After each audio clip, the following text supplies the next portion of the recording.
लक्ष्मण हाके आपल्या बरोबर आहेत. सर, कालच्या राड्यानंतर तुमच्या सकट 14 लोकांवरती गुन्हा दाखल करण्यात आलेला आहे. आम्ही पोलीस प्रशासनाचा कायदा पाळणारी माणसं आहोत, पण आमच्यावरती गुन्हा दाखल करत असताना पोलीस प्रशासनाची तत्परता पाहून आम्हाला असं वाटतं की तुम्ही मनोज जरांगेला एक न्याय आणि आम्हाला एक न्याय लावता. म्हणजे गुन्हा दाखल करत असताना सुद्धा तुम्ही सामाजिक भेदभाव बाळगता. पोलीस प्रशासनाला माझी विनंती आहे, या मनोज जरांगेवरती पहिल्यांदा गुन्हा दाखल करा. तुम्ही महाराष्ट्राच्या मुख्यमंत्र्याची आयमाई करणाऱ्या माणसाला नोटीस पाठवली का?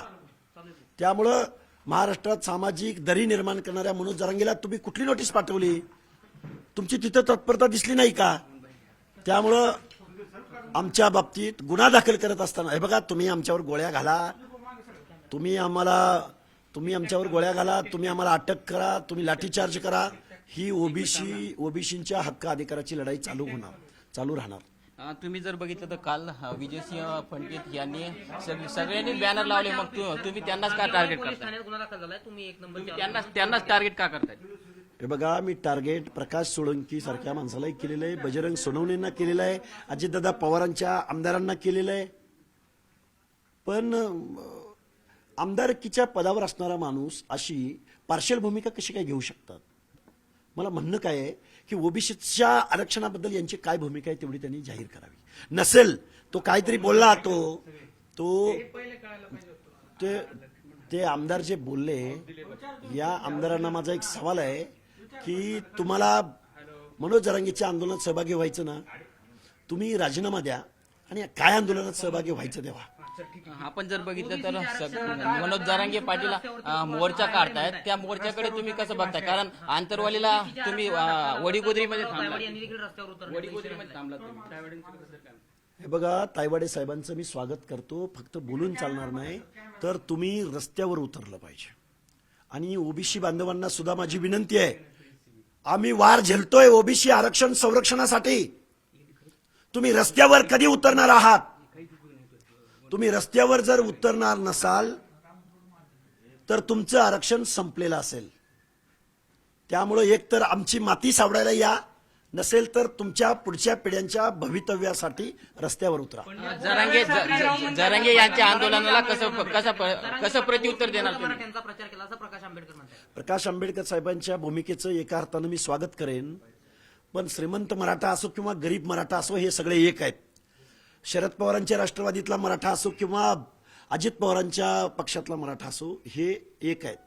आणि हे जर 14-15% मताला एवढे घाबरत असतील तर आमच्याकडे 50-60% मतांची वोट बँक आहे. ती फक्त झोपलेली आहे, तिला आम्ही जागं करायचा प्रयत्न करतोय. यामध्ये माझा बळी गेला तरी चालेल, आमच्या सर्व कार्यकर्त्यांचा बळी गेला तरी चालेल, आमचा जीव गेला तरी चालेल, पण आमची ओबीसी वोट बँक ज्या दिवशी जागं होईल ना, ह्यांना एखाद्या गावचा सरपंच सुद्धा आम्ही होऊ देणार नाही. जरांगेंना प्रत्युत्तर कसं देणार तुम्ही? जरांगेच्या आंदोलनाला कसं प्रत्युत्तर देणार? दोन प्रश्न आहेत. हे बघा, कोण तो मला काल परवापासून लोक म्हणतात त्याला पापड्या म्हणतात. तो पापड्या आमदार तो कुठे गेलाय? मुंबईला गेलाय. तो पापड्या म्हणतोय की मी सहभागी होणार. दे ना आमदारकीचा राजीनामा, हो ना सहभागी, कारण आम्ही सुद्धा मतदान दिलंय. कारण तू महाराष्ट्राच्या विधिसभेमध्ये शपथ घेतलीस, त्या शपथेचा भंग केलायस तू. कायद्यानं तुझं निलंबन झालं पाहिजे. आणि तुला काय जरांगेची काय चाटायची ती चाट, पण पहिला आमदारकीचा राजीनामा दे आणि मग तुला काय आंदोलनात रात्रंदिवस सहभागी हो. तू आता त्याला जाऊ द्या, पर्सनल बोलण्यात काही एवढा पॉईंट नाही, असे कितीतरी येतात जातात. दुसऱ्या प्रश्नाचं उत्तर, जरांगेंना कसं प्रत्युत्तर देणार? हे बघा, हो आम्ही जेलमध्ये जायला तयार आहोत. आम्हाला अटक करा. आणि ही जी तत्परता आमच्या बाबत दाखवताय, ही तत्परता त्या अनपड अशा जरांगेच्या बाबतीत दाखवा ना. रोज मुख्यमंत्र्यांची आयमाई काढतोय. काय रे तुमची तत्परता दाखवताय तुम्ही? 5 मिनिटं अगोदर नोटीस हातात टेकवताय आणि गुन्हा दाखल करताय. हा जरांगे गेली 2 वर्ष झालं महाराष्ट्राच्या मानगुटीवर बसलंय. 28.5 किलोचं भूत आणि गृह विभाग, हजारोचं पोलीस प्रशिक्षित विभाग महाराष्ट्राची कायदा सुव्यवस्था बिघडवतंय. सामान्य माणसाला वेठीस धरतंय. जीव घेणे हल्ले होत आहेत, घरं प्रॉपर्टी जाळल्या जात आहेत, आणि तुम्ही त्याला आजपर्यंत एकदाही अटक झाल्याचं मी ऐकलं नाही. म्हणजे जरांगे नावाच्या खोलचट माणसाला एक न्याय आणि आमच्यासारख्या कायदा पाळणाऱ्या माणसाला वेगळा न्याय. म्हणजे कायद्यामध्ये पण दुजाभाव आहे का? आरक्षण द्या नाही तर सरकार उलथून टाकू असं थेट जरांगे म्हणतात. जरांगेकडे किती आमदार आहेत? जरांगेकडे किती आमदार आहेत सरकार उलटवायला? किती आमदार आहेत सांगा? उलटवू द्या, परत निवडणुकीनं सामोरं जाऊ. आमच्याकडे वोट बँक नाही. अरे 14-15% कुठे तुझी हलगी वाजवतोय? इथं आमच्याकडे नगारा आहे, नगारा. नगारा ज्या दिवशी वाजेल ना असमंत उजळून निघेल. त्यामुळं आम्हाला जास्त छेडायच्या भानगडीत पडू नका. कसं प्रत्युत्तर देणार तुम्ही तुम्ही कसं प्रत्युत्तर कसं देणार आता? जरांगेला प्रत्युत्तर कसं देणार? जरांगेच्या आंदोलनाला कसं प्रत्युत्तर देणार तुम्ही? जरांगेच्या आंदोलनाला प्रत्युत्तर कसं देणार तुम्ही? हे बघा, तुम्ही आता प्रश्न विचारला. खरं तर मी त्या आमदारावर एवढं बोलणं योग्य नाही असं मला वाटतंय. तो गेवराईचा आमदार आहे ना, कालपासून मला कॉल येत आहेत. नदीच्या पात्राची चाळण केली या माणसानं. गोदा पात्रामध्ये हा माणूस वाळू चोर म्हणून प्रसिद्ध आहे. आणि आता त्यांचे जे गुन्हे दाखल झालेले आहेत हे सगळे रेती सम्राट आहेत. मग माझं म्हणणं एवढंच आहे की इथला नैसर्गिक रिसोर्स, इथला गोदा नदीची चाळण करणारा गुंडा आमदार, निवडणूक जिंकणारा, या माणसावर तुम्ही काय कारवाई करणार आहात? त्याच्यावरती मी नंतर नक्कीच येईन. आत्ताची आमची, अरे हे आरोपी सगळे वाळू माफी आहेत. सगळ्यांचं मला माझ्याकडे त्यांची हिस्ट्री आलेली आहे. त्यामुळं एक माणूस ओबीसी आरक्षणासंदर्भातली भूमिका घेऊन जातोय, त्याला तुम्ही नोटीस देताय. आणि वाळू माफियांना मात्र करा ना अटक. त्यांना पण त्यांचे काय गुन्हे आहेत, पोलीस प्रशासनानं ही तत्परता दाखवली पाहिजे. खरं जरांगेंना प्रत्युत्तर कसं देणार तुम्ही? जरांगेच्या आंदोलनाला कसं प्रत्युत्तर देणार? हे बघा, जरांगेंच्या अनेक भोवतालच्या कार्यकर्त्यावरती हद्दपारी वगैरे अनेक गुन्हे दाखल झालेले, जेलामध्ये पण गेलेले आहेत ही माणसं.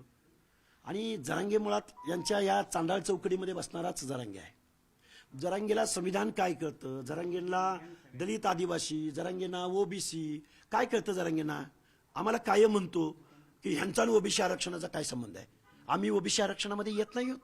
त्यामुळे हा एवढा अनपढ माणूस आहे, ह्याला साधा कॉमन सेन्स नाही. कुणाला बोलावं, काय बोलावं? मुख्यमंत्र्यांची आयमाय काढतो. ज्या मुख्यमंत्र्यांच्या मांडीला मांडी लावून अजितदादा पवार आणि त्यांचा पक्ष बसतो, त्याच अजितदादा पवारांचे आमदार मुख्यमंत्र्यांना शिव्या देणाऱ्या जरांगेच्या आंदोलनात सक्रिय सहभाग नोंदवण्याची भाषा करतात. मुख्यमंत्री महोदय आवरा यांना. हे कोण पापड्या आमदार आहे ना? मुख्यमंत्री महोदय याची पहिल्यांदा आमदारकी रद्द करा आणि काय त्याला आंदोलनात सहभागी व्हायचं ते होऊ द्या. अहो, जरांगेच्या आंदोलनाला गेल्या 2 वर्षापासून गेवराईमधूनच या वाळू सम्राटांनी त्यांना रसद पुरवली. त्यामुळं आम्ही इथं येऊन त्यांच्या आंदोलनाला चॅलेंज केलं. तेव्हापासून त्यांच्या मनामध्ये आमच्याबद्दल आकस, दुजाभाव होता. आमच्यावरती हल्ले करण्याचे प्रयत्न केले. पुण्यामध्ये माझ्यावर जो हल्ला झाला होता त्या हल्ल्यातला मुख्य आरोपी सुद्धा यांचाच कार्यकर्ता आहे, याच परिसरामधला कार्यकर्ता आहे. गेवराई तेच होतं. हा पापड्या आमदार आहे ना, या पापड्या आमदाराचंच हे सगळं षडयंत्र आहे.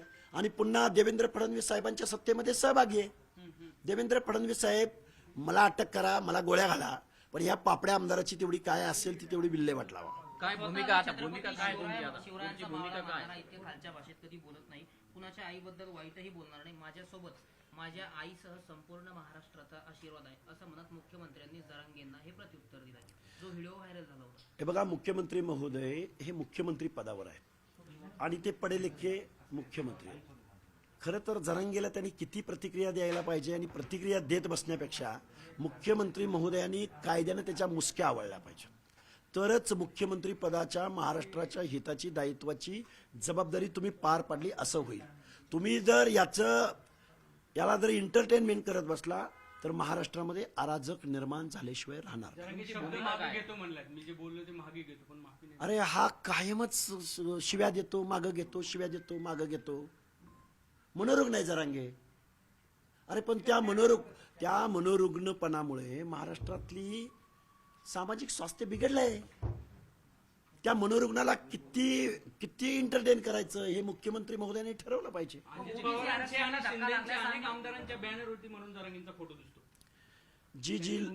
जी लोक मनोज जरांगेंना पाठिंबा देतील, सपोर्ट करतील, ती लोक ओबीसी बांधव ध्यानात ठेवतील. तुमची भूमिका ओबीसी काय आहे? आरक्षणाला धक्का मंत्र्यांची भूमिका लागल्यास काय आम्ही आहे रस्त्यावर तुमच्या? उतरू असा थेट इशारा बबनराव तायवाडे यांनी दिलाय. बबनराव तायवाडेजी, तुम्ही खूप उशीर करताय. तुम्ही फक्त बूम समोर बोलताय.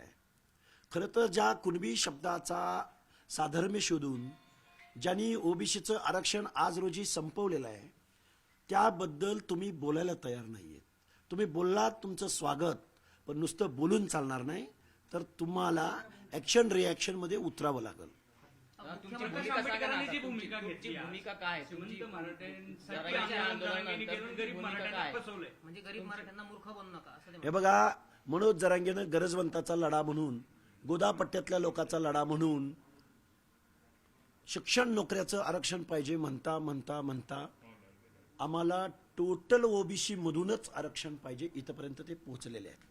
ओबीसी मधून मुख्यमंत्री महोदय आणि हे जे काही सगळे कोण लुंगे सुंगे आमदार आहेत ना, यांना माझी विनंती आहे की तुम्ही मला एक सांगा की मनोज जरांगेच्या मागणीनुसार तुम्ही त्यांना पाठिंबा देताय ना. तुम्ही पाठिंबा दिल्यानंतर प्रकाश सोळंकी नावाचा एक वृद्ध आमदार आहे, त्याला माझी विनंती आहे की जर ही मनोज जरांगेच्या मागणीनुसार जर हा मराठा बांधव जर ओबीसी आरक्षणामध्ये इन्क्लूड झाला, समावेश झाला, तर मग समाज व्यवस्थेमधील हे छोटे छोटे छोटे छोटे घटक आहेत, या घटकांचं काय होणार? हा घटक म्हणजे सुतार, लोहार, कुंभार, परीट, गुरव, घडशी, नाभिक, सुतार, वडार, बेलदार, मेंढपाळ, बंजारा, वंजारी, जोशी, कुडमुड्या जोशी, बेरड, बेडर, रामोशी, ही माणसं या शासनकर्त्या जमातीच्या स्पर्धेमध्ये टिकतील का? मुख्यमंत्री महोदय, जाऊ द्यावं, त्या जरांगेला काय कळतंय? आणि त्याला पाठिंबा देणाऱ्या या वाळू सम्राट, रेती सम्राट आमदारांना काय घंट्याचा सोशल जस्टिस कळतोय? या पापड्या आमदाराला सोशल जस्टिस कळतो? पिढ्यानपिढ्या घराणेशाही चालवणारे तुम्ही, पण मुख्यमंत्री महोदय तुम्हाला कायदा चांगला कळतो. तुम्ही मतांसाठी आणि निवडणुका जिंकण्यासाठी यांना फॉलो करू नका, यांना एंटरटेन करू नका. यांना कायद्याचा बडगा दाखवा आणि गावगाड्यातल्या समाज व्यवस्थेमधल्या ओबीसींच्या हक्क अधिकाराचं संरक्षण करा. ओबीसी जर रस्त्यावर उतरला ना तर मग तुमची पळता भुईतोडी होईल. तुमची भूमिका सांगा ना. आंदोलन, जरांगेच्या आंदोलनाला तुम्ही कसं प्रति उत्तर देणार? कसं प्रति आव्हान देणार तुम्ही? हे बघा, आम्ही ती भूमिका जाहीर करणार आहोत आम्ही ती भूमिका. त्यामुळं आम्ही वाट बघतोय, वाट या गोष्टीची बघतोय की हा माणूस एकदम मनोरुग्ण आहे, तो कधी काहीही भूमिका जाहीर करेल. आम्हाला सणासुदीच्या कालावधीमध्ये मुंबईमध्ये जाऊन तिथलं वातावरण बिघडवायचं नाही आणि आम्हाला महाराष्ट्रातनं माणसं तिकडे न्यायची पण गरज नाही. मुंबई आणि मुंबई उपनगरामध्ये माझा आगरी, कोळी, भंडारी बांधव आहे. त्या बांधवांना माझी हात जोडून कळकळीची विनंती आहे, तुम्ही मुंबई, ठाणे, पनवेल परिसरामध्ये जे महापौर आहात, नगरसेवक आहात, शिक्षण नोकरीच्या एंट्री पॉइंटला तुमचं जे प्रतिनिधित्व दिसतंय, तुम्ही सुद्धा या हक्क अधिकाराची लढाई लढण्यासाठी रस्त्यावर उतरलं पाहिजे. आणि तुम्ही नुसतं मनावर घेतलं तर मग मुंबईच्या वेशीवर या जरांग्याची काय टाप आहे मुंबईमध्ये प्रवेश करायची? आगरी, कोळी, भंडारी बांधव हे लढवाई आहेत. एकदा तो माशाची खुडतर करायचा कोयता घेऊन माझ्या कोळी भगिनी आणि आगरी भगिनी जर त्या मुंबईच्या वेशीवर उतरल्या ना, अरे हे 28.5 किलोचं जामन, काय ब्याद आहे याची मुंबईमध्ये जायची? हे बोलावं लागणार आहे. मुंबईचे ओबीसी अडवतील, मुंबईच्या लोकांना त्रास होणार आहे. अरे आगरी जर रस्त्यावर उतरले ना, कोणच त्यांच्या नादाला लागू शकत नाही. पण त्यांना ही गोष्ट माहीतच नाही की आपण ओबीसी आहोत आणि आपलं आरक्षण आज रोजी संपलेलं आहे. आगरी बांधव, कोळी बांधव आपल्या हक्कात, अरे दिबा पाटलांनी लढाई लढली, जनार्दन पाटील चुनाभट्टीवाले लढाई लढली. त्यांनी काहीतरी थोडंसं नॉलेज ठेवा, ज्ञान ठेवा आणि आपल्या पुढच्या पिढ्यांच्या भवितव्यासाठी, ज्ञानासाठी रस्त्यावर उतरवा. जरांगे म्हणतात 58 लाख कुणबी नोंदी आढळलेल्या आहेत, त्यांना प्रमाणपत्र पण वाटप झालेले आहेत. मग हे सगळे ओबीसी मध्ये गेलेत का? ओबीसी मध्ये गेलेत का म्हणजे हे बघा, गावागावातून सरपंच पदाच्या आरक्षणाची सोडत जाहीर झाल्यानंतर गावागावात, माझ्याकडे कॉल रेकॉर्डिंग आहे, तर गावागावातल्या लोकांचं असं म्हणणं आहे की ओबीसीला आरक्षण पडलंय, पण आता गावामध्ये सगळ्यांनीच ओबीसीचं बोगस कुणबी सर्टिफिकेट काढलंय. त्यामुळं आता ओबीसी जिथं ओबीसीचं रिझर्वेशन असेल तिथं ओबीसी विरुद्ध ओबीसी लढत होत होती. ओबीसी विरुद्ध कुणबी बी लढत झाली असती, पण आता बोगस कुणबी विरुद्ध बोगस कुणबी अशी लढत होईल आणि ओबीसी मात्र 3ऱ्या 4थ्या 5व्या क्रमांकाला फेकला जाईल. ओबीसीचं प्रतिनिधित्व लोकल बॉडीजमध्ये इथून पुढे दिसणार नाही. म्हणजे याचा अर्थ आज रोजी ओबीसीचं आरक्षण संपलेलं आहे. गणेश उत्सवाचा काळ आहे. 4 महिन्यापूर्वी मला माहित पण नव्हतं आज गणपती आहे म्हणून. 27 तारखेला म्हणजे उद्याच ते काढतात. त्याच्या मागचं काय प्रयोजन असेल? आता मुंबईमध्ये तर गणपतीची खूप धुमाकूळ. हे बघा, मुंबईमध्ये ऑलरेडी 50 फोर व्हीलर जरी गेल्या तरी मुंबईचं वातावरण आणि ट्रॅफिक जाम होतं हे त्याला माहिती आहे. मग हा हजारो वाहनं घेऊन चाललाय.